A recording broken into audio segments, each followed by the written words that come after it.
Welcome back to All Sorts of Sports. Sorts of sports. I have to do it. We are finally whole with Ryan joining us. He's been absent, taking shits every week. He just takes like a 2-hour shit. That's why he's been missing the last couple weeks. Is that a velvet Mets hoodie? Is that velvet? Velvet. It's just like a. I can't see. My screen is so far away. That fake silk. Fake No, silk. it's just. It's out on a Mets velour suit. I don't think that the blue hat. That's like the golf polo shirt. like material, right? You're wearing a velour suit that says "fat" on the ass. Polo.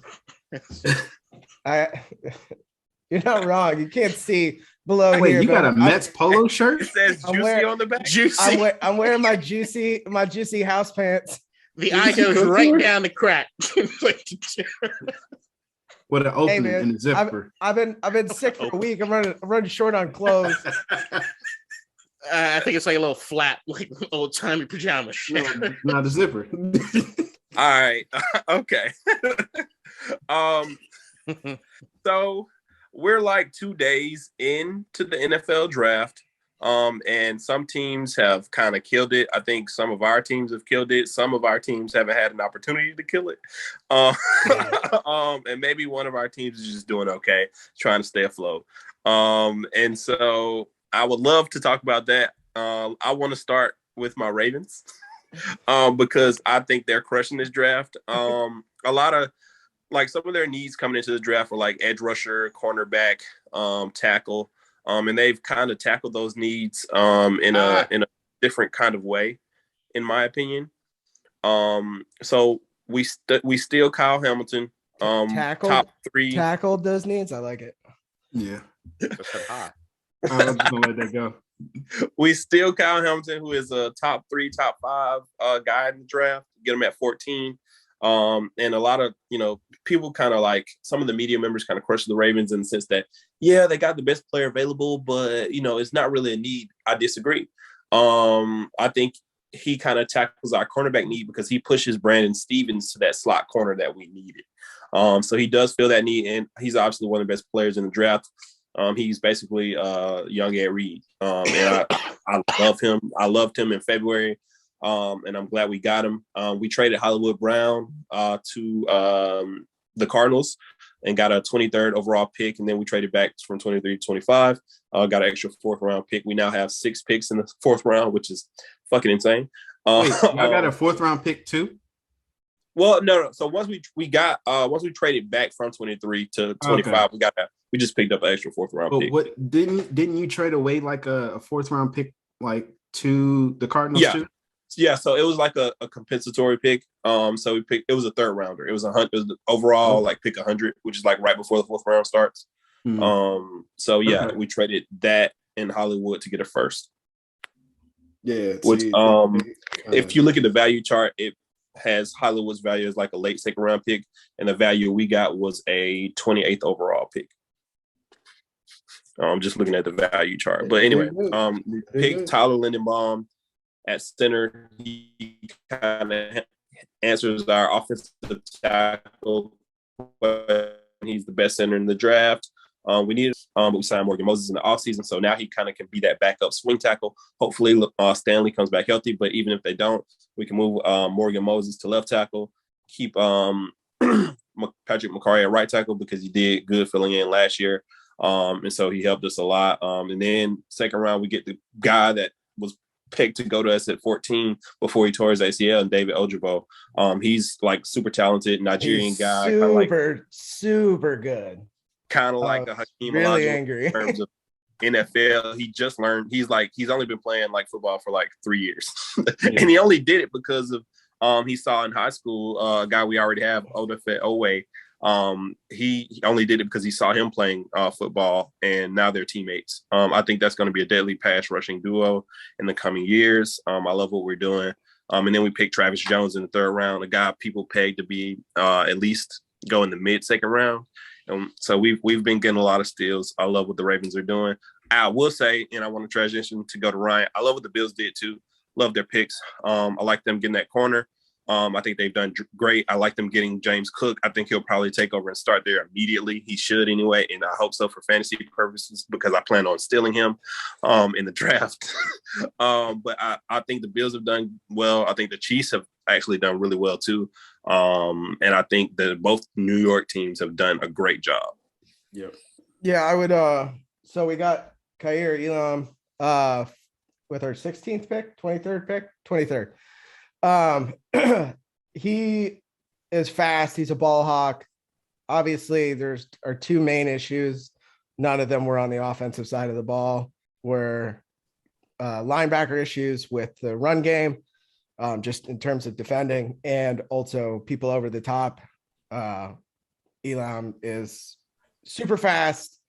He's a shutdown defender. He was also at the Buffalo Sabres game last night with Josh Allen already. So that kind of team chemistry is what we're looking for. James Cook is dirty. He ran like a 4.2-ish. Our other fastest running backs, I think Devin Singletary runs like a 4.6. So we got the speed to counter with, kind of that bully ball run game that we like to play. The linebacker pick was interesting.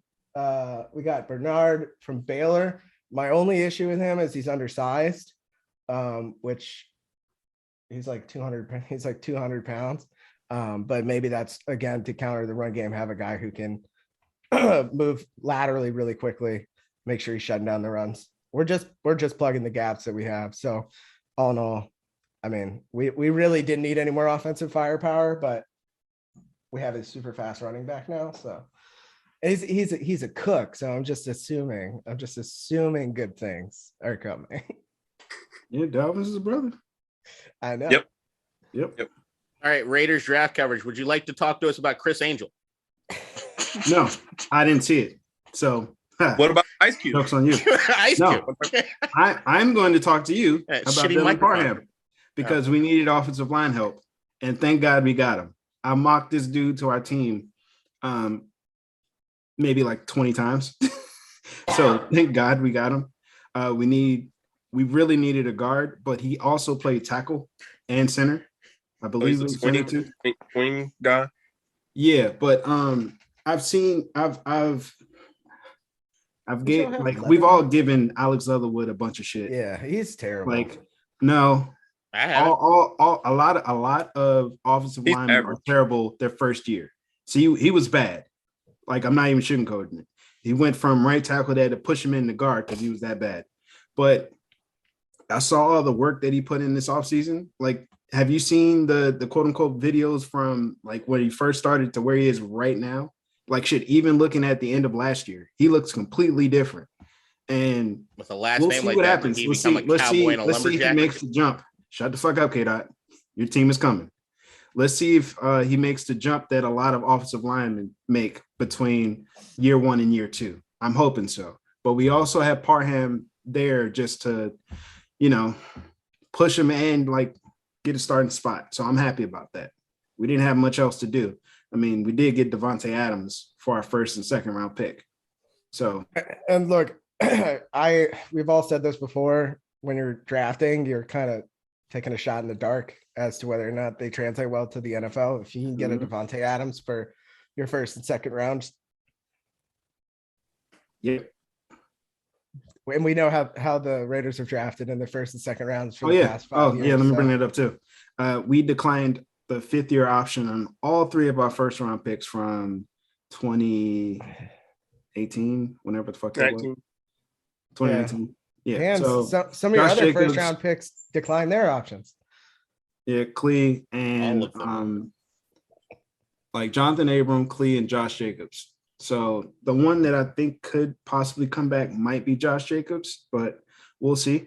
We That's signed what a I whole was bunch about. of. I was like, Nah, you could. I'm Probably, not. but I'm not I get it surprised. because it's like running backs are cheap. You don't have to pick up the fifth year, but he'll probably be back Yeah, if he bounces back this year. But it's also tying up $8 million, right? Yeah, that's what I'm saying. I get the Yeah, money. and we didn't want to do that at this point in time because we're getting an extra 20 with the post-June cuts, right? And then we still got to resign Darren Waller and Hunter Renfrow and sign all of our picks. So Yeah, it's probably just a smart financial decision until the extra 20 million gets added. So plus, and that would tie it up now, right? Instead of tying it up later. And you have more negotiating power as a team, whatever. And like Josh Jacobs hasn't been healthy, and he blocked us on Twitter. So this is why we declined his 5th-year option. Are you sure he blocked the Raiders on Twitter? No, he blocked us, the pod. He blocked the pod. Good move. I'm still holding on to that. So K-Dot, how about your Washington Commanders? Before I get to my Commanders, the Ravens had the draft I wanted. The Bills, the Bills had the absolute best introduction or pick. Oh yeah, Kyle Brandt, who actually I have a very weird 6 degree of separation to Kyle Brandt, and I got to meet him back when he was a soap opera star years ago. If we'll talk about it off pod. And the Raiders had the draft. Eskimo brothers. No. Actually, you'll see how weird that is once it's like. Oh. Whoa. And the Raiders had the draft no one wanted, with Chris Angel just doing shit. And why? And I'm embarrassed. Why would you even want that man to wear your clothes, your team's clothes, as he's out there doing it's stuff? Better than what he normally wears. No, it's awesome. Did you see when he when he jumped from the building? That motherfucker right there from the stadium? Just stole David Blaine's magic in the Crow's look. Okay. All right. Beyond that, the Washington Commanders. The only thing I can say about a draft is I don't know what's happening. So I don't think there's a plan. I just think we're doing shit. I think that there are guys that look. I hate the NFL draft. I know Keem called me out via text because of my draft setup, but it's NFL contact. I do it, but I hate the draft. The draft should be abolished. It's anti-American, anti-capitalist. It's fucking bullshit, and it feels like a goddamn slave auction. All right, whatever. Beyond those things, I mean, that's the combine. Yeah, like cattle. It's just weird. It's weird that we do this. And it's weird that we say these guys, strip away all your labor rights. You're going to go here whether you like it or not, and we're going to limit how much you can be paid. How American is that, guys? It's just fucking stupid. And it also, there's no parity. The draft does not create league parity. It never has. The salary cap does. And free agency did. The draft existed throughout the entire history of the NFL. There wasn't parity. I'm just saying. It's the way it works. Do like today we fixed the NFL draft? I'd love that. Just to get rid of it. That could be one of our first episodes. Great. But as far as Washington goes, I actually think Jahan Dotson is better than I think even most people think he is. It was just weird that he got picked at that particular spot when we traded back. I don't think anybody expected that name, and I think it was a shock to most people just because, look, this draft, probably more than a lot of drafts, I don't think people knew a lot about the players, which I just feel post-COVID, it just hasn't felt the same. So when these pick, so you do all the mock drafts as you're looking for what your team is going to do. And when they do something that's not around there, you're like, who the fuck is this guy? I didn't do any research on this guy. And I think there was a lot of that with the Washington picks. I still think that we're not necessarily filling holes. The Fedarian Mathis pick in the second round, he plugs a hole that we created because we could have just re-signed Tim Settle or Matt Ioannidis. So I don't get it.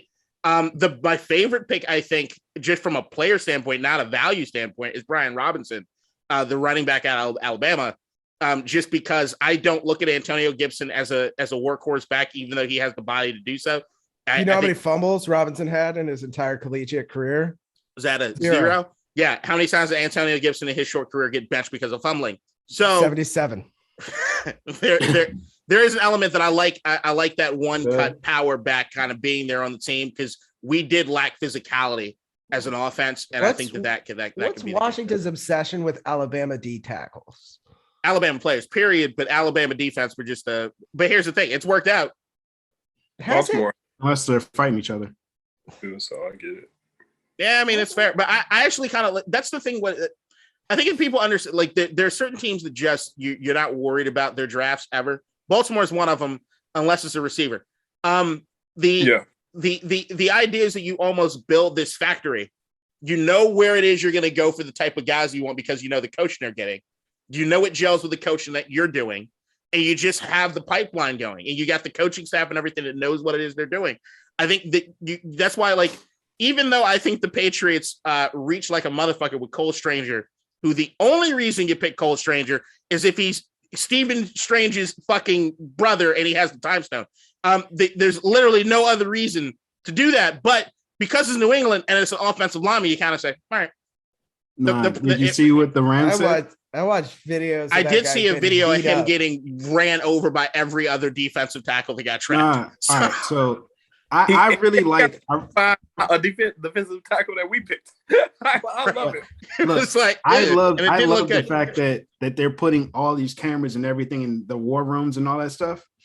So they had a video of, I think it was a press conference of the Rams and Sean McVay, and when the Patriots picked Strange, McVay was like, what? Yeah. McVay was also sauced. But he was like, oh yeah, he was time. We wasted time looking at him at 140. He was like, man, I thought he was gonna be there like when we picked, which is like the third round. I did all that research for nothing. It was a good bet. But nah, it's like, but that's the thing. Patriots drafting offensive lineman, I'm not worried about it. Like, they'll probably figure it out. Same way I feel about if Green Bay drafts an offensive lineman, usually gonna work out. There are just certain places that just know what they're doing. And that's Baltimore. Defense and usually offensive line are two areas where it's just like, it'll work out.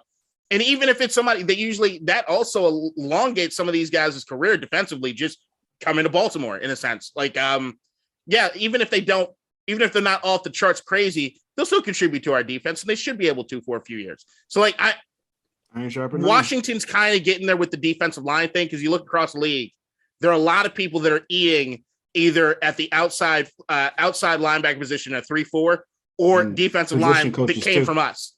And position coaches too. Yeah. So there's like, we're a factory for certain things. We just don't necessarily keep it all in house. And and I think a lot of people look at like each player individually when they get drafted, and they're like, well, so-and-so is still on the board. Why would they take? You're also trying to slot pieces in for your team, not necessarily who's the best guy on the board. It's who's the best guy on the board for your team. So especially for the Patriots, they've done that very successfully for almost 20 years now. So, I mean, I don't like that pick because of all the videos I've seen of that poor man getting absolutely I think it's a bad pick. It's not okay. It's a pick I agree with K-Dot in that, you know, he got drafted by the Patriots. He'll grow and develop and he'll be fine. But you could have gotten him in like the third round. And they lost their OC and GM too. That makes it a bad pick to me. So here's the thing. That's the only thing I'll say about the draft, right? And this is why I also think it's fucking stupid. Is that we have like draft grades and things are useless. Usually, like if we're actually looking at like what happens to a player and what it is that they're bringing to a team and whether or not you're going to be more successful or less successful because of what you did, right? Like, there's no way to tell that. And so you're looking years after whatever draft happened, right? Well, whether or not you actually got what you needed from it. There is an idea, like I'm LA Rams, George Allen, like when it comes to fuck draft capital, get me guys that are proven, right? Like that's my philosophy. But the thing with the draft is that there's a philosophy you get with some teams or some guys that are like, as long as I get the guys that were on my board and I want it, who gives a fuck? But I think that the way that we converse about the draft is, hey, is there value in that pick? Were you clever enough to get this guy before that guy want to get him? And I think it's kind of dumb. It's us feeding into the manufactured draftness. And now that like they have it spread out from fucking Thursday all the way through the weekend, and it's more bullshit that we're kind of bringing to it. If you get the guys that you wanted and they work out for the team, done deal. Like if we're being really real about it. But it was just a a strange pick. But I'm saying, what if I look at New England's board, right? But if I look at New England's board, what if Cole Strange is number one? No, I'm saying I don't give a fuck about their board. I'm telling you, you can have a wrong board. That's the problem. So, all right, this is what I'm saying. All right, let's just say Cole Strange works out, which I agree. That's why I said I agree with you. He can work out. He'll be fine. It's still a bad pick. Let's say Cole Strange becomes a good offensive lineman, a Pro Bowler, right? But let's say most teams didn't have him pegged to being taken before the third round. There are other players who turn out to be good as well, at positions of need for them too, right? So it's like I could have had both of these players, and I could have had Cole Strange, the Pro Bowler, and another player. He might not even turn out well, but and another player at least for depth. Let's just say for depth. Sort of, but the other thing that I go with the draft, and it's something that I know we've talked about before when it came to like labeling what's a draft bust or not, is fit with person and team. Tom Brady goes to the Washington Redskins back in 98, 99 instead of the New England Patriots. Do we know who Tom Brady is today? Once he gets traded off the team, yeah. So like he's playing arena football league. Right? He's part of the Steve Spurrier quarterback carousel. So I'm just saying, it's like there's no real way of knowing. I just think you have to look for the pick that particular team made in that particular situation, because there are too many other variables. There are too many other. But then you have to look at the picks that they didn't make. Like here's the picks that I also could have made. But that's the thing is, like, I think it's rare to know. Maybe it's not so rare, but to think that like this guy who might be successful in the second round for this particular squad would have been as successful for if my team had picked him. I think that's just we don't know that. So like I only look at, if I'm being really real, I only look at the picks that one particular team made. Of those picks, how many hit, how many didn't. That's whether or not you were successful or not. I don't care about like where you can get them. Fair. That's a fair evaluation. You see what I'm saying? It's just like I just think there are way too many variables for us to be grading these things where it's like you don't know people's mentality. Like I was excited to see Dwayne Haskins suit up for Pittsburgh for another season and a whole offseason, right? Because I thought mentality with coach and the way they had it set up would be a much better situation than he would ever get in Washington. Right. So like I was excited to see, like I look at Washington, I see that and I'm like, did Dwayne Haskins work out for you? No, you failed. That's a fail. You get an F for that draft grade. If it works out for Pittsburgh, cool. They don't get a draft grade on it, but they work. I can't say that Dwayne, if he got drafted with Pittsburgh back then, would have necessarily been successful because maybe he needed to go through what it is he went through in Washington. You know what I mean? So it's like, there's way too many variables in the draft for us to be making all these predictions about what it is going to work. The draft is stupid. Abolish it. There should be a free agency, rookie free agency. It doesn't help with parity, and it's limiting these guys as far as getting money. It's fucking bullshit. If it's that, then who's going to Washington? Huh?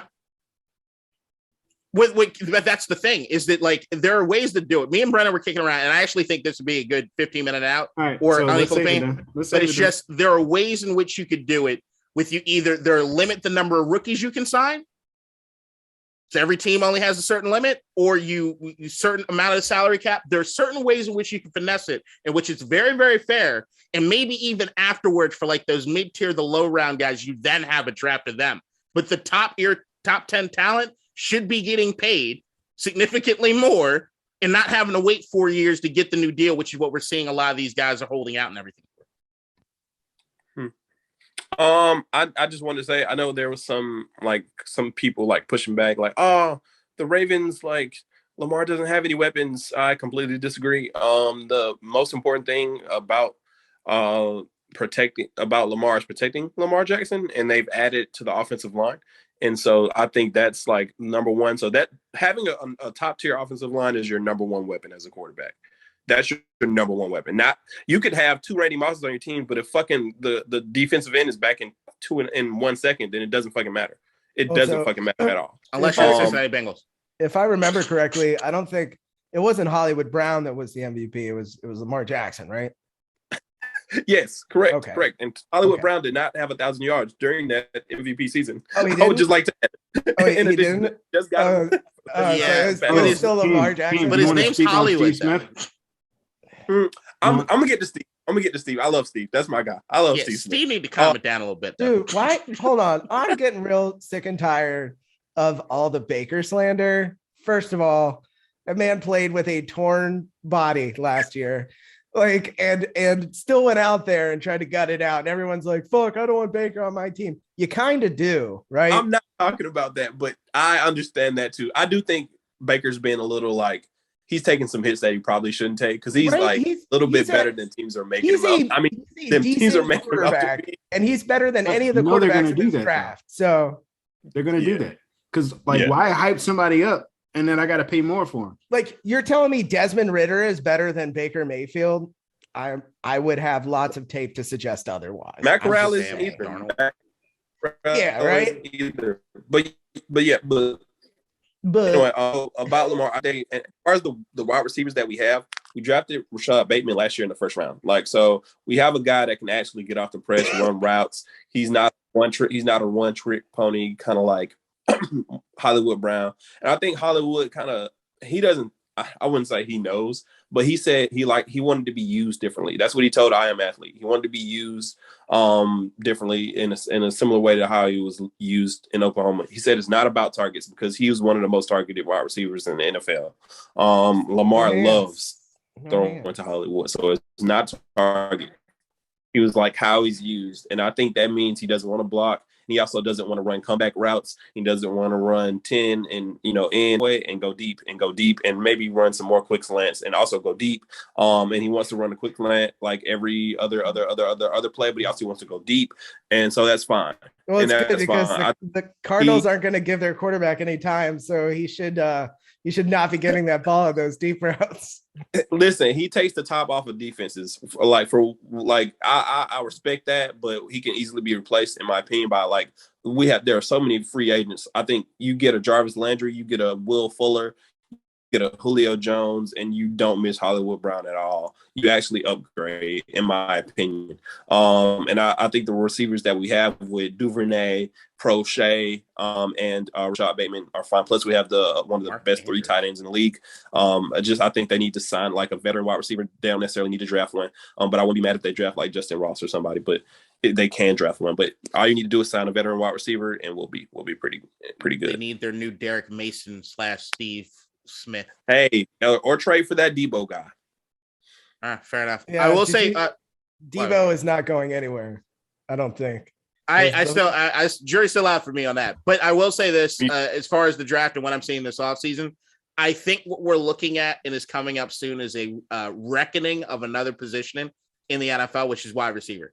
Kind of the same way that we had like a full-blown readjustment at running back about 10, 15 years ago. About 10 years ago. Where like before the last hurrah, there were some crazy running back contracts. And then it became, hey, these guys' are career over in 4 years. We just use them up and toss them away. I think that, once again, fuck you, Jaguars.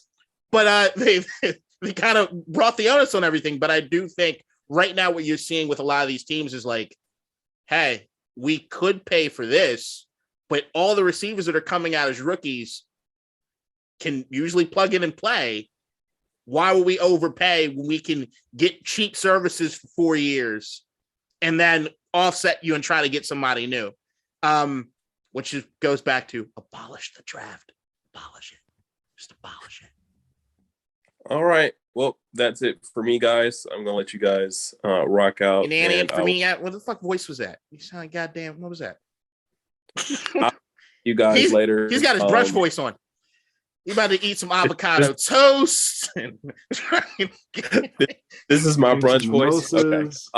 Moon Knight episode 5, really good. I hope they ended really well. Moon Knight's one of the best Marvel shows. It's probably, for me, it's like right there with WandaVision. I don't know which one is better because Moon Knight hasn't finished yet. But still Moon my Knight number one. Pretty good. Loki's not your number one? Loki's my number one. Not a big fan of it. It had a great final episode, but I think Loki should have been 4 episodes instead of 6. The first few episodes of WandaVision killed it for me. Really? My That was part the was- best. When they were being creative? I don't think I've seen that one. Before it just turned on a Marvel thing. Okay. I mean, the fuck am I watching this shit for? am I not watching a Marvel show? Hey, Like, play the fuck? hits. I get it. Like, oh yeah, do some weird shit. Nothing but the they did hits. some weird shit. Do you like Nothing Moon but the Knight? motherfucking hit. Do you like Moon Knight? Yeah, I like Moon Knight. What is Moon Knight? All right. Fam, I didn't turn this shit on to watch a fucking 40s I Love Lucy series. Shit was weird. You'll be so disappointed when the Black Knight is not Martin Lawrence soon. Okay, so let's transition to the NBA. NBA! Isn't that how I usually talk to them? No, It's pretty accurate, actually. Thank you. I'm in. I'm the tuned tone in. is accurate. Just Okay. you ain't saying shit. Nobody No, listens to I what I guess say that's also anyway. accurate. Thank you. He ain't saying shit. All right. So the first round's done. Yeah. Let's see. Let's go through the series. We can start from west to east. Phoenix beat New Orleans in 6. Reviewing our picks. Me and Ryan both had them in 6. K-Dot and Keem. No, K-Dot had him in 5 and Keem had him in 4. I mean, if Booker wasn't playing, I feel like the Pelicans could have won. And I would have rather to play the Pelicans than the Suns. well, the Suns don't like they had some really good games from not their stars, and then obviously Chris Paul had a really good game. But Devin Booker's not 100% healthy because what do he have, like 12 points last game? Like if that's the style that if that's how they're gonna have to play him because he is still partially injured, I think Dallas has a good chance. Dallas plays excellent defense. The Suns. Well, we'll get to that. Okay. We'll get to that. But yeah, K-Dot, what did you think about the series? Phoenix Pelicans, right? Yeah. I'm checking See? it. No, it's okay. Look, this is one of those. New Orleans is getting better, but they're not there yet. And the only reason they were when Zion comes back, if he could stay. But here's the thing: if Zion can come back, is a much bigger question. We need. I still stand firm. He's too goddamn big.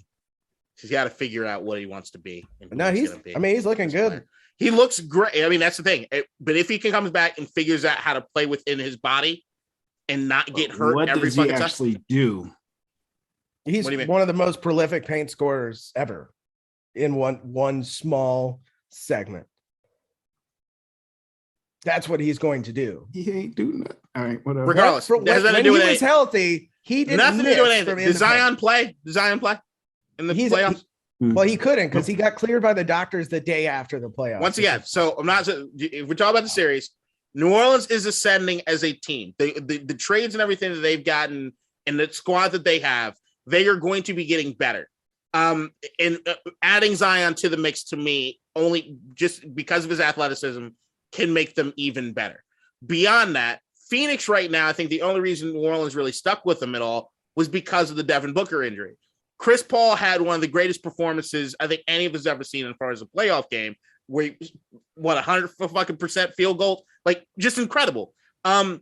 Phoenix would have ended this, I'd say at least the game early, which is why I had him in 5, in that series if Devin Booker was still healthy and was playing. The fact that he isn't is what has blown this entire thing wide open, and what makes the road going forward for Phoenix a lot more hard than we thought it should be. Yeah, no, that's completely accurate. Although when Brandon Ingram and CJ McCollum are on, they're hard to beat because they will simply outscore you. And that without Devin Booker on the floor, that was the problem for the Suns. But they don't have the inside presence. DeAndre Ayton's too fucking good. So, and I think Valanciunas. Right. Valanciunas, great rebounder, terrible defender. I think New Orleans. He's got too much shit in his hair. He can't. It's like it's probably just too much alcohol. He looks exactly like Travis Kelce, and it's hilarious. He looks like a 7'9" Travis Kelce. I think that the New Orleans will probably be one of those teams it'll be one of those cuss teams in the next 2 years. So like what we usually see in the regular season from they probably won't be as dominant, but what we see a lot of times as far as like Utah, Denver, the interchangeable franchises, and like Memphis every once in a while. Not the same team. They should be. I think they'll be one of those teams that'll get there to that point, and then we'll be like, oh, how serious are they? Do they have any start? I think Zion, if he really comes into his own, is one of those guys who can take them over the top and maybe ascend even further than a lot of these teams that kind of middle around and being that, they might win the first round and then we know they're going to bounce out. Yeah, I mean they have all the pieces, right? They have really good perimeter shooting. They have Brandon Ingram who could just get to the rack and score. And if Zion comes back, they'll have defense on the interior and somebody you can just pass the ball to, and he can muscle through you to the hoop. Yep. But that is all, conditioned upon conditioning. Zion. Get it? Because he's all right. fat. Next series, Dallas and Utah. Dallas 1-6.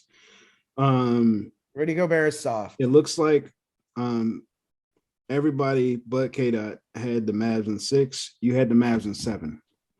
I had the Mavs in 7 too, I think. Oh, you did. Yeah, you So did. the only reason I had them in 7 is because I didn't know how long Luka was going to be out, and I figured that they were probably going to lose the 2 or 3 or whatever, however many games Luka was out. I watched that Mavs team with Luka lose by 40 to the Wiz, so I didn't know which team we were going to watch walk out on the court. You saw what happened the next game after, right? I hear you. But they played really, really good defense, team defense. Mhm. And Rudy Gobert is soft. You can't. I'm not going to say he's soft. No, he's soft, and I'll tell you why. He is an elite rebounder, right? And Both shot blocker. offensive and shot blocker. He cannot have games with 8 points. It just can't happen. They can't win like that. I'm sorry. Are you watching this? Are you watching the games? They're not passing him the ball. Right. Problem. It's not like it's the cat situation where he can't back down a shooting guard. Donovan Mitchell just not passing the ball. Right. It's a bad, but also if you have, what do you have? 17 rebounds last game and 8 points or 10 points or whatever. It just can't happen. As a team, that can't happen. Rudy Gobert's a little soft. If I'm Rudy Gobert, I'm screaming, give me the fucking ball. You know what? That's why they have problems. Do you want me to go next so you could just go long-winded? Yeah, go ahead. All right. Utah fucking sucks. Rudy Gobert Is it the salt in the lake? Is that what's getting to them? The salt and interchangeable franchise. The fucking Rudy Gobert. Yeah. Great. You're a great defender in the paint against a bunch of dudes that are shorter than you in a league where everyone pulls up and shoots from the 3-point line. Great value, sir. I that's why I'm like, Rudy Gobert, cool for what you do. How many series are we going to win with that? There's a limit. 0. That's my thing. So like Rudy Gobert he's not more or less than what he is. This is just what he is. And beyond, and offensively, he doesn't do anything, regardless if it's Donovan Mitchell passing or not passing the ball. The bottom line is the stat line is stat line. He ain't doing anything. And like, that's my point is like Rudy Gobert, when people look at him as far as like the great defense. Yeah, if you're doing one thing, and I give you that. It's better than almost anybody else in the league. Is that one thing, but it's not that important. How many big guys do we have backing you down in the league that we need you to do that shit? Okay, it's not the way the league game is played. The one thing I'll say about Dallas is that the best thing that happened to the Mavericks team was actually the Luka injury. And the reason I say that is that team actually looks like they have learned how to play without Luka. And adding Luka back into the mix is not necessarily throwing off any chemistry or anything. It's you added Luka, who's one of the best players in the league, back into that. But I think that right now, I'd actually go as far as to say the experience that Dallas has had early on without Luka in this series and knowing how it is they respond to it, even though I get it, Utah's not that great. I'm looking at Phoenix. And I'm looking at Phoenix in the sense of not having Devin Booker. Dallas can make this thing interesting. Like really, really interesting. I mean, it's Jalen Brunson and Dorian Finney-Smith. If there's no drop-off when Luka steps off the court, which is usually what you see, like those runs at like the end of quarters when they sit the starters. Mm-hmm. If you don't really see a drop-off in terms of scoring and defense, that's a very dangerous team to be playing. Especially if you're Phoenix, because they go on runs where they just can't hit shit for like 4 minutes. Right. Now, I will say that what Dallas was seeing with the way that Rudy Gobert plays is not necessarily going to be the same thing that they get when they've got to look at Crowder and fucking Ayton. And so it's going to be different. It's going to be a series. Like I had Phoenix in 6 in this particular series. I could flip-flop and say Dallas in 6. Honestly, right now, I think it's going to be how far Chris Paul can get to. And I think the ghost of Ayton's playoff pass last year, how are you going to step up in this particular situation? I think he's got to be a key cog. I really don't know. I'll keep my prediction because I ain't going to change it. But Yeah, I think this is going to be an extremely interesting series. I don't have my All picks right. for this series. So, I'm more picking worried Dallas. about Phoenix than I am Dallas, I'm being completely honest.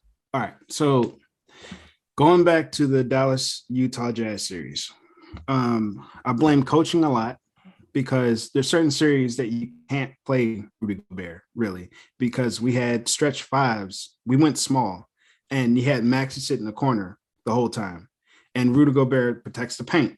Now it is valuable for a team that drives to the basket because I can give you a plethora of examples where Luka or Brunson or Dinwiddie went to the basket, saw Rudy and said, shit, I can't do this. He changed a lot of shots.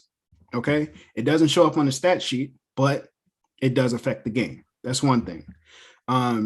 Two, Utah, I think took the most threes per game. What was it, like 40 or something shit, like per game?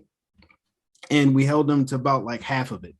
So that goes to Jason Kidd changing the defensive mindset of the team.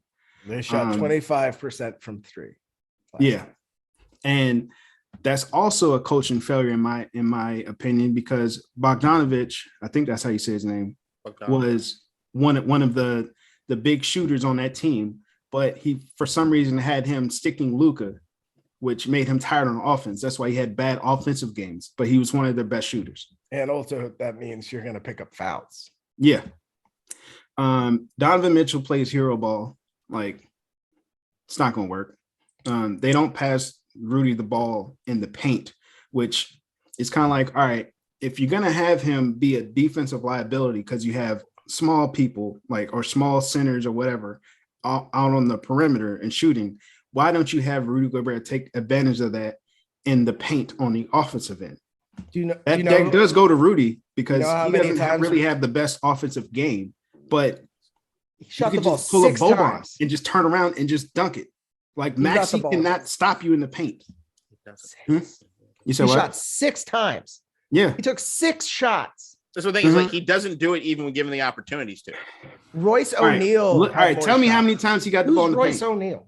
Tell me how many times he got the ball in the paint. 6 apparently. Exactly. That's my point. I'm watching the games. They're not giving him the ball in the paint. If they're on the outside and Donovan Mitchell is driving, he's not laying it off. The one time he did, guess what happened? Rudy Gobert won the game. Yeah, because Donovan Mitchell doesn't pass him the ball. That's why they made a whole thing of it. Like he had 1 assist to Rudy Gobert before a game at the end of game 5, and that was the one pass that Rudy Gobert scored to win the game. Like, come on, that's ridiculous. I'm not defending Rudy Gobert. Especially looking fucking bum in Utah. Especially looking at the people that we had guarding him. That should not have happened. Utah's got a Quinn Snyder has to go. They need to break up that pairing between Donovan Mitchell and Rudy. Rudy's going to be a liability for teams that have small bigs that can shoot threes, which is damn near most of the NBA at this point. They don't do it in the regular season. That's why Jazz always have a good record. Skates. But that's something that Rudy has to get better at. Like moving. I don't think he's going to. Either that or he need to be in a situation where that's how they play. The Jazz try to switch it up, and Quinn Snyder's not good enough coach to make it happen. And the thing is, if you make Rudy Gobert an option down low, then you have to defend that. The thing is, they knew that he wasn't getting the ball. Don't have to defend it. Right. Easy as that. And it just made it easier. That's why I said, with or without Luka, we were going to win. And we did win a few games without Luka. I do want to push back on saying like, yeah, there was no pains when Luka came back, because it clearly was, because we lost that first game when Luka came back. You can tell that Luka was not. I'm talking about long term, not just the one game. Okay. Yeah, we did that. All right. That's fair. The issue I still see with the team now is that Brunson's not as aggressive as he was when Luka was out, which is expected, but he kind of he toned it down a little bit too much. And now they're still trying to find the right synergy to make that happen. Spencer hasn't done much since Luka came back. Clutch threes. And that last game. I mean, he also missed the game in the 3 in the corner, but whatever. But he made one the next game, so whatever. Yeah. We'll see what happens. Spence is going to be open, right? if you're Luka, right, you're gonna have the ball at the end of the game, and sometimes you can't take that shot. So, well, I just like how the team can be multiple at this point. Speaking of injuries, What? the Sixers series. Oh, you want to go to that? I was gonna go to Golden State and Denver. We just got to get through them a little faster than we have been. All right, Golden State and Denver. The Warriors won that in 5. Looks like me, K-Dot, had him in 5, and Ryan and Keem had him in 6. So we kind of expected this. Yeah. Yep. It was just what Golden State were we going to get game in, game out, especially without Steph on the court. Yeah. Jordan Poole's a superstar. Steph's still a superstar. And we got a glimpse of what K-Dot has wanted to see for months now. Like the future of Steph. Like when he's no longer a starter, he's coming off the bench. Yeah, still scoring 30. That's the future of Steph, is still scoring 30. Yeah, told you it's guys. gonna be all right. It's gonna be all right. I'd be hard pressed if Golden State stays healthy. They should win. I'm not getting the wool pulled over my eyes here. We'll see. They're too. But yeah, I mean, Denver's still going to have the excuse that their starting point guard and small forward weren't there. It's Utah, right? Denver, Utah. Their first round exits. Well, at least Denver has an MVP on their team. Yep. Yeah, that is true. Boring goddamn MVP. All right. Next series, the one that game was close, actually. I think this series ended last night. Memphis and Minnesota. All right. At this point, like, wait. So Memphis 1-6, right? Yep. Yeah. I had Memphis in 5. K-Dot, you had the Wolves in 7. Keem had Memphis in 6, and Ryan, you had him in 7. K-Dot, we kind of talked about this when you made the pick and like off air, so I understand. But if you want to explain why you picked the Wolves in 7. I picked the Wolves because I thought that right now, to Keem's point that he made when we were making the predictions, he thought that like when you see a team celebrate as they did in the play-in, that they're like basically celebrating the cap at which they're going to be, and next year maybe they'll get it further. Which is probably true, especially looking at what it is. I didn't disagree with him necessarily on it. I thought that the celebration was enough to get them, in one particular person, Karl Anthony Towns, over the hump in the sense of the mentality of the team. Towns, the high-pitched voice or the low-pitched voice? All part of the same dichotomy of this dude's just confused. I thought Minnesota, and I still think they're going to get better. I don't want to blow this team up. I think that Anthony Edwards and his mentality, I thought would be enough to rub off on Carl. Would Anthony Edwards be enough to, and Pat Beverly would be enough to rub off on Karl Anthony Towns to make him a more vicious player than he is being? I guess it wasn't necessarily the full case because he didn't look great. And Memphis just did it. I know these two teams just don't like each other. So I thought it'd go to 7, and I thought that it would just be a battle. I expected to see at least a couple people ejected or suspended because there'd be a fight of some sort, but it didn't happen that way. Memphis won, and they get bounced next round. So who gives a shit? Here's the funny thing. I feel like we all willed this next series matchup to existence. We all wanted to see the Grizzlies versus the Warriors. Yeah, it'll be over in 5. You know how you talked about the ejections? I think this is a series where we're going to get ejections. I think Golden State's too put together to do it. And look, the amount of hate that Dylan Brooks has for Iguodala still, the whole team really. Iggy's injured. So, or is he gonna go? Is he gonna kick him on the bench? Like what? Where is the ejection gonna come from? Dylan Brooks gonna go over to Iggy sitting on the bench, fight that man, get that shit over with, and then leave. I don't think so. I think the Warriors win that one pretty handedly, but I mean, this is I don't know. So this is the difference between like good teams and great teams is Ja was absent for like the first 3/4 of that game yesterday. Mhm. And it's the other position players stepping up, the Desmond Baines, what's his name? Brandon Clark's, and that team is well put together enough that even when their superstar is kind of off and is not being able to produce, they can still compete. The problem is the Warriors are going to do a better job of scoring and holding leads, and also Steph Curry. I don't see this going very far. Warriors in 5. Yeah. It was my prediction for them to do that to Minnesota. My prediction of them to do that to Memphis. Yeah. And those teams to me are interchangeably losing. It doesn't matter. Right. So. Like the only person that's like fucked up where I think is going to happen. Like I had Phoenix and Golden State basically as a toss up for the finals. Because I have that series going to 7. The only thing that's kind of threw a wrench in all of that is the Devin Booker injury. And I think Luka is better than anybody else that Phoenix could drum up. And I do like star power. So, James, you still with us? James. No, dude, editing this is gonna be a super bitch. Yeah, you're only getting this fucking pod for like 4 days. Yeah, we know you're friends. Get back in there. So the Heat. Yeah, it would probably go faster if we just did this real quick. It's feel like we're taking forever to get through this stuff. Yeah.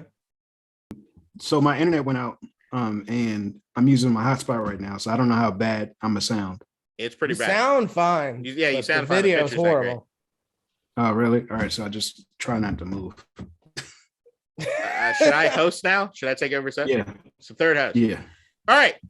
Third host time, baby. As James's internet's from Bridgerton. 1865 said. That's what happened when the queen is black. No, I'm checking.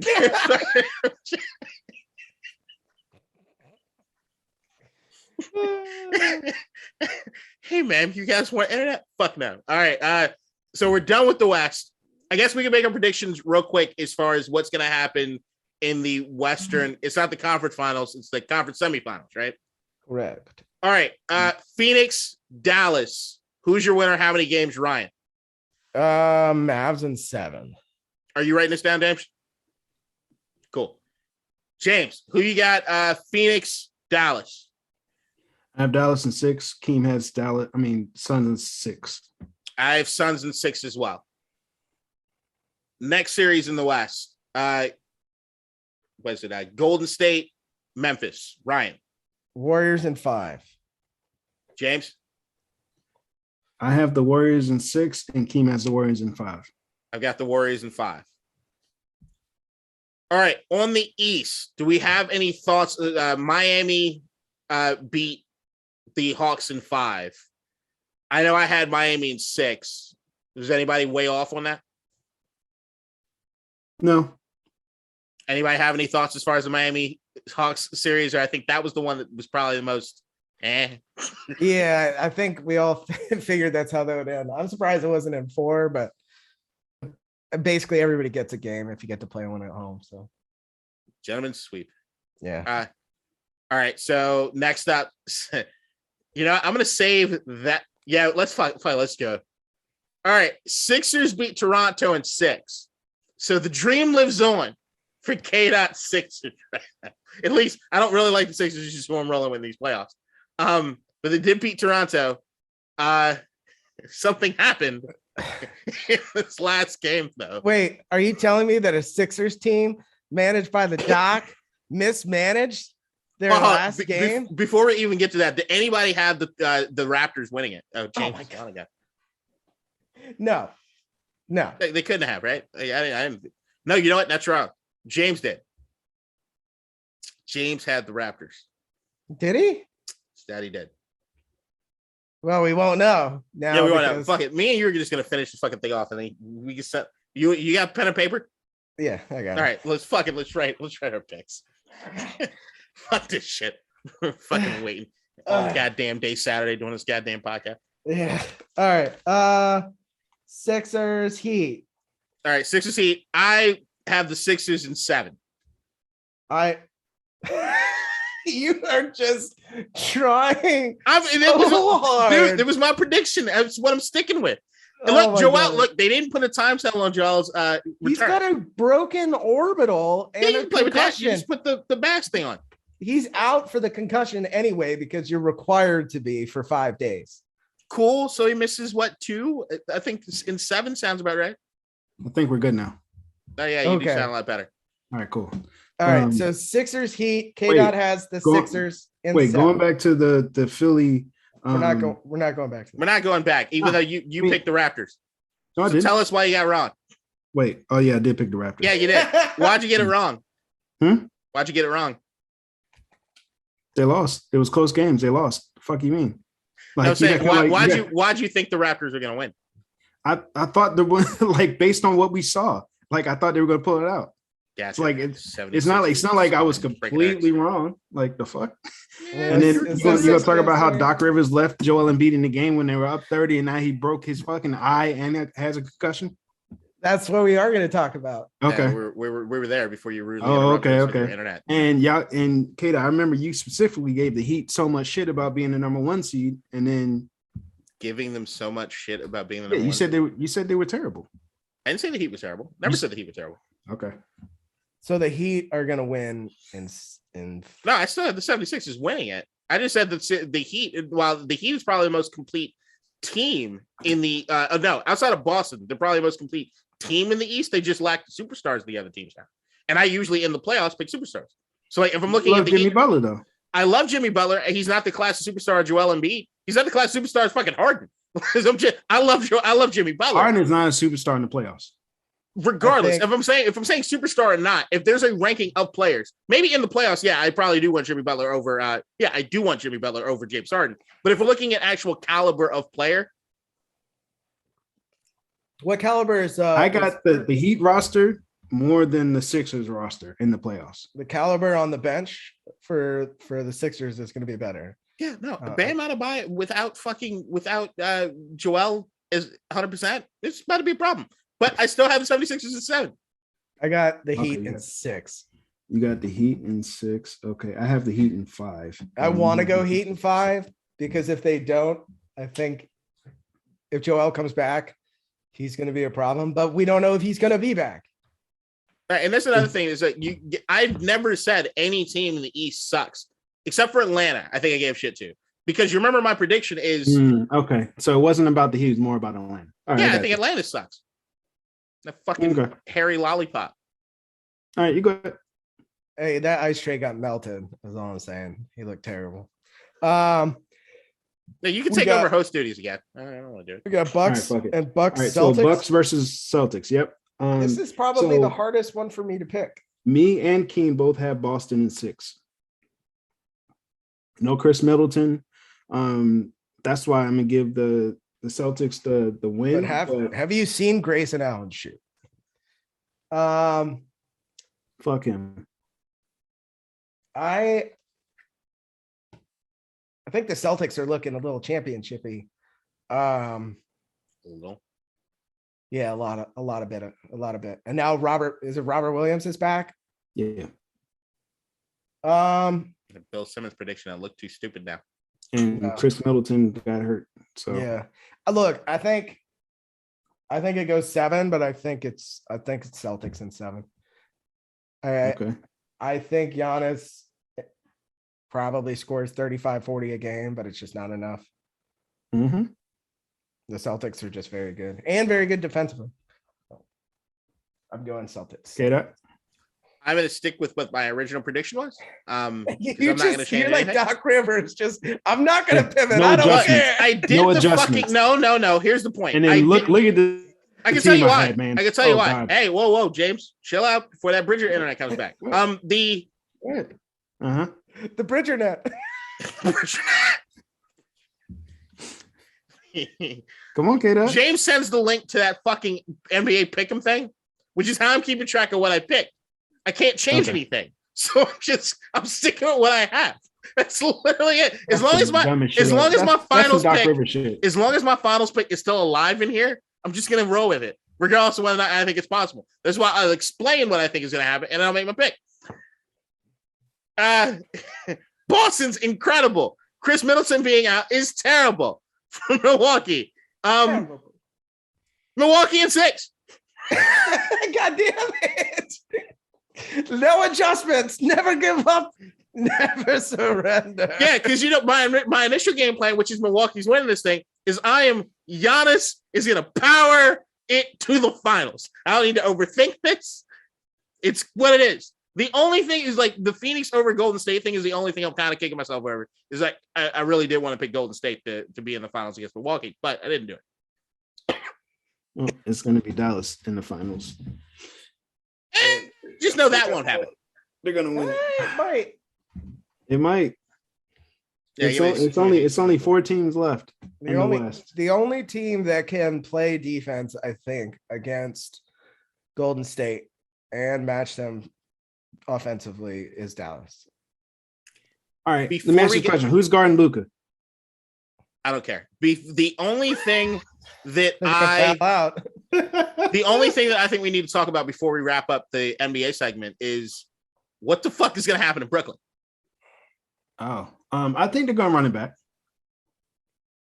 I think they got to. Denzel Washington becomes their head coach. You stole my bit, you son of a bitch. And they Which I stole from Jason Concepcion. 75 games next year. Look, I'm dead serious. Denzel Washington should legit be the head coach for the Brooklyn Nets. I'm dead serious about this. And you saw with the Knicks last year. LeVar Ball is a better choice than Denzel Washington. You can slot a complete idiot in there. And first year luck. Did everybody apologize to him yet? LeVar Ball will have Kyrie Irving worshiping sneakers by the end of the fucking everybody apologize to him. He'll have a big baller brand tattoo. Everybody apologized to him yet? Did you apologize? Did you? I'm not apologizing to LeVar. Why not? He's crazy. We've talked about LeVar. I've talked about how he was right. He was right. Okay. What the fuck? Do you just have a LeVar take? You want to get out? What the fuck is this shit? No, I just asked if everybody apologized to him. We've been talking about LeVar for years since we've been doing this podcast. I feel like once he was right, people just shut the fuck up and they ain't say nothing else. We've talked about this before. We talked about parents in the I'm just talking about how the fact he was right. That's it. Go ahead. I'm just saying. I don't know if you heard about Lonzo's knee, but God might be sprinkling some bad luck over there. It's not good. Lonzo had the surgery and the docs are like, well, it's not working. Look, so Brooklyn right now is so fucking bad. It's hilarious. And the fact that anybody in the world, I think James is one of them, that thought that the Sixers lost that trade. I'm sorry. Yeah. Daryl Morey getting rid of Ben Simmons is a coup. It's a coup. Like Ben Simmons is going to play next game, right? Which you think everybody knew the writing was on the wall as soon as that happened. Unless Brooklyn was up 3-0 against Boston and they were trouncing them, there was no chance we were going to see Ben Simmons come in. And like, I get it, even from a standpoint financially from Ben Simmons, why the fuck would you come in risking an injury there for that? I'm gonna play devil's advocate here a little bit. Okay. So if you look at everybody that's actually had a conversation with Ben, right? And a lot of them had the same viewpoint you did, and like most of us do, he's not playing. And then they come back after they talk to him and say, you know what? And they walk it back based on the conversations they had with him. I bring up Jason from he's on First Take. Jason Williams, right? Jason, right? No, not that's the Washington Commanders dude. You said it. I just wondered. Do you know what I'm talking about? Jay Williams. Okay. Yeah, Williams. I keep calling Williams. He walked all that shit back about like Ben Simmons, like, they were getting on about the clothes he was wearing on the side, which is stupid. I was like, now you can't even wear what the fuck you want to wear. Like, no, it's more about thinking that he cares more about being seen in those clothes than getting on the court. So it's like, all right, you can't wear what the fuck you want to wear. Like, it's not that. Nobody's criticizing what he wants to wear. That's like, what you normally people wear. criticize what Cam Newton or Russell Westbrook wear, or LeBron with the suit shorts. And I think all that shit is stupid. Westbrook showed his nipples. That's not cool. Right. I don't give a shit. Like, this is all stupid. No, the point was is that it seems as though Ben Simmons and his camp, through marketing and all the other bullshit that they do, care more about X than X. And that's the only thing. Is like the idea. The jokes about like, is he gonna play the next game? Like, yep. Well, he said he was going to play. Jay Will was like, yeah, looking like after talking with him, like I can clearly see that there is something mentally wrong to where he can't do like what he loves to do. And I'm like, all right, I think Brooklyn's gonna run it back next year. Hopefully between now and when the season starts, like whatever that mental stumbling block is gone. But then it's been a whole year. They're gonna get Joe, huh? Yeah, it's been a whole year already. Right, so are you saying he's never going to play again? Just because I think there's a strong possibility of that. I do too, but we don't know. Yeah, but here's the point: you want to play devil's advocate, you're failing at it. But the idea right now that Ben Simmons, overall, as far as who he is as a player, the best person I've seen talk about this entire thing is Ron Russillo. Ron Russillo said, and I agree with him wholeheartedly on this aspect of it. And it's not to be mean to Ben Simmons. You don't need to be. The idea that the way that we talk about sports a lot of times is, especially from when we're looking at the teams or the front office, is that they do what we consider to be bad business, right? But we like when they do something fucked up, being trade somebody, cut somebody, do whatever. We're like, it's just business. Like you think about it, it's like, man, it's just business. And then, but we also say, it was kind of fucked up, but it's just business. Right now, there are certain guys on the player standpoint that are conducting bad fucking business. Kyrie, Ben Simmons. These are two guys right now where, regardless of what Kyrie, a little less, because I mean, now the COVID vaccine stuff there's going to be no more mandates, hopefully next year. He'll be there at 100%. But I could go back and look at the Boston days too and kind of do some criticizing. But when it comes to Ben Simmons or Kyrie, is this somebody I actually want to engage in a business relationship with, regardless of whatever it is that's happening on the court, off the court, whatever. And right now, because of their lack of availability when I need them to be, I'd say it'd be a bad business decision to get involved with these guys. That's where we're getting at this point, regardless of the way I feel about Ben. Right now, if the amount of money that's wrapped up in your contract and you can't perform, is a bad deal, and that's just what it is. I mean, it's one thing. What about James Harden? James Harden right now at least plays. Like, can we criticize him as far as what he's doing in the playoffs? Absolutely. I think this series, more than anything, with Joel not being there, Harden has to step up. And if he doesn't, he will, though. But if he doesn't, the criticism will be there fully. But here's what I do know: you have two organizations paying for a player's contract, right? One has a player that actually played. One has a player that didn't. It wasn't a like for like switch. Regardless, one has. I'm saying, as far as Ben, we're talking. You said, what about James Harden? We're talking about business relationships. You talked about the. I'm not talking about Steph Curry. I'm not talking about the trade. No, we're not. I'm talking about players. Okay. I'm saying the players. Okay. You said, James. What about James Harden? I'm saying I am addressing James Harden. You're playing him. You're paying him. And what is he doing? Playing. What is Ben Simmons not doing? Playing. And here's the thing with Ben Simmons. Not only did we not know why you weren't playing for the last year, basically, you now have he's pulled the athlete version of when you're working a 9 to 5 at your cubicle job and you say you have a stomach bug. You chose the one thing no one can verify that you have or don't have. You see what I'm saying? Like the stomach bug thing, if you said you got the flu, motherfucker, you better be coughing and sneezing on that phone when you call in for work, right? But when you say you got the stomach bug, you know what? Nobody's going to follow you in the bathroom. It's done deal. You do that. Back injuries are almost impossible to confirm. Mental health is almost impossible to confirm. Those two things, on top of the fact that you bitched out in Philadelphia. And I say bitched out in the sense of like the colloquial way that we talk about it. Is that what you're saying? That's what it is. So if I'm looking at Ben Simmons, who nobody's defended that man more than me, period, on this podcast over the years. James is looking inquisitive. Ryan, you remember this, right? I've defended Ben Simmons up and down, left and right about until up until the point where I realized from him, his heart or his mind is not in it anymore. So I can't defend somebody whose heart or mind is not in it anymore. Regardless of what it takes for your heart or mind to be in it, it's just not there. I don't need to criticize whether or not what it takes for you to get back or anything. Look, bottom line, you didn't play. The last time I've seen you play, you didn't want to score a layup because you were afraid to be fouled. That's the last time I've seen you play. And it's a year ago. That's it. It's the age-old adage. The best ability is availability, and he is not available to his team or his teammates. And that's what it is. And like I'm looking at it from now and this point, I'm like, what makes me think, based on everything I've seen from Ben, that it's going to get better? It's like and this is a different sport altogether, but it's like, what if Tom Brady just sat out a whole year? Right? What does that do to his team? It's the same thing. You have a team that doesn't play defense. You have an elite defender who is not playing. You got a team in basically shambles right now. Why? Because there's a lack of leadership like a motherfucker as far as anybody that holds anybody accountable to anything. I mean, that's KD. Yeah, I get it. That's the thing. And here's the thing. And that's the thing that sucks is that like a lot of people are getting on KD right now. The only thing I say to KD is you should have chose Washington when you had the chance, asshole. Bradley Beal and John Wall, a lot better in your Brooklyn situation. The idea back in 2017 when he made the decision, come on.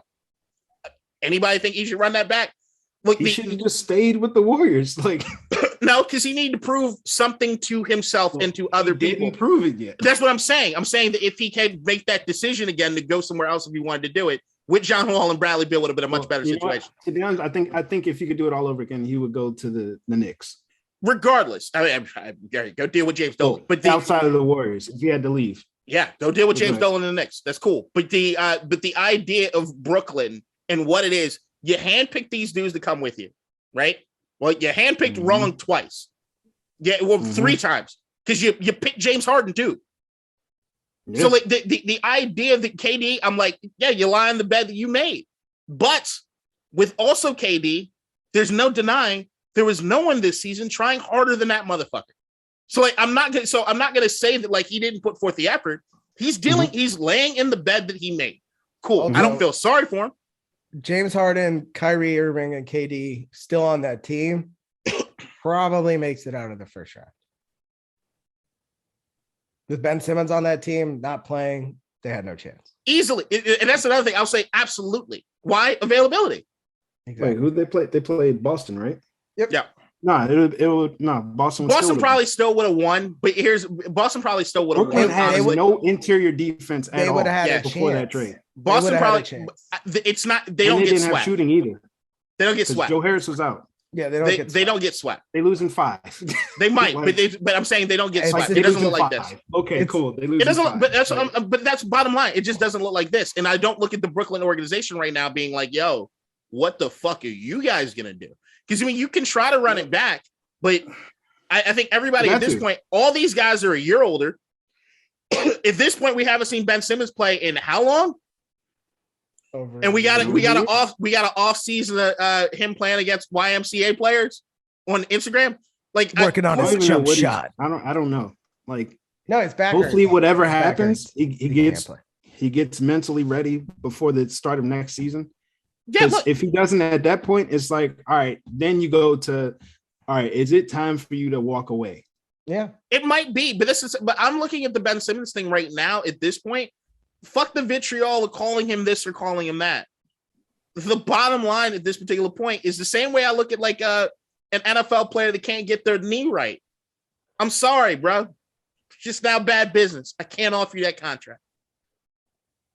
Yeah, I mean, they're not offering a contract. Look, I'm just saying, it's not like he's lacking in money, right? So if basketball's not the thing for him, I mean, that was a narrative that was put out there.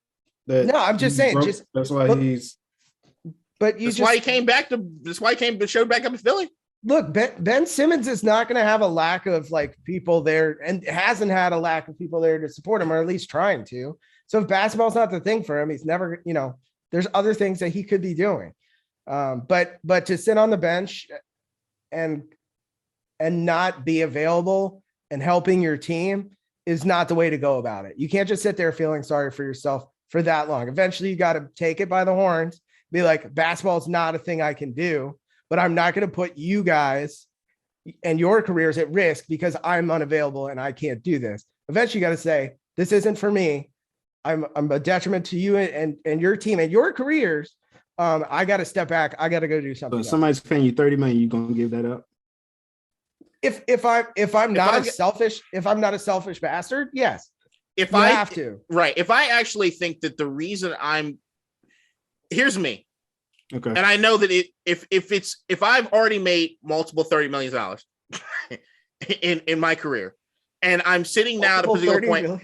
Right. I'm sitting here. They came up and said that he was broke, and that's why he had to come back. Yeah, that shit last year. I get. Hold on. Once again, I'm saying if I'm Ben. Okay. I'm not talking about now because we're not in this position at this particular point. If I'm Ben, if I then have the yips or something happen, look, I deal with anxiety like a motherfucker. I deal with depression. You guys know, been suicidal all the night. If I was at a particular point where I didn't think that what it is that my mental health had any correlation to what it is that happened on the job, I didn't get hurt on the job. And I'm like, I need to take time for me. If I know that these guys are still under contract to pay me a certain dollar amount of money, and I literally just can't function at all at my job, you know what I'm going to do? I'm going to take a sabbatical. I'm going to say, hey, guys, if you want first dibs on me or whatever when it comes out, I get it. I got to step away. Darren, call us and do that. Because look, I used to do that when I worked in a 9 to 5. There's something called FMLA. You guys familiar with FMLA? FMLA passes certain. Once you run out of vacation, what are you doing? Unpaid time off.